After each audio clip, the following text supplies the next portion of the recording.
ٹنڈوالهيار में एहसास किफ़ालत सेंटर जी डिवाइस मालिक खां पैसा घुरण जे इल्ज़ाम में पीटीआई जे 3 उहिदेदारनि खे उहिदनि तां हटायो वियो आहे।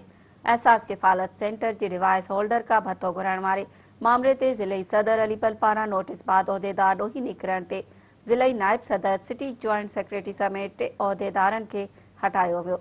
उहिदेदारनि ख़िलाफ़ एहसास किफ़ालत जी किस्त मां डिवाइस होल्डर्स खां पैसा घुरण ऐं इंडियन गुड को विकिरो कराइण लाइ ज़ोर भरण ते कार्रवाई कई वई। याद रहे त 3 ॾींहं अॻु में उहिदेदारनि जे भत्ते घुराइण वारी ऑडियो रिकॉर्डिंग सोशल मीडिया ते वायरल थी हुई, जंहिं बाद पीटीआई ज़िलई सदर अलीपल ऐं पीटीआई ए सेंट्रल नोटिस वठी कमेटी जोड़ी हुई। कमेटी में इल्ज़ाम हेठि आयल उहिदेदारनि काशिफ काइम खानी, अब्बास जट ऐं शहज़ाद अब्बासी पंहिंजा बयान रिकॉर्ड कराया हुआ। उहिदेदार ॾोही निकिरण ते खेनि उहिदनि तां हटाइण समेत कंहिं बि पार्टी चुरपुर ऐं आफ़िस अचण ते पाबंदी लॻाई वई।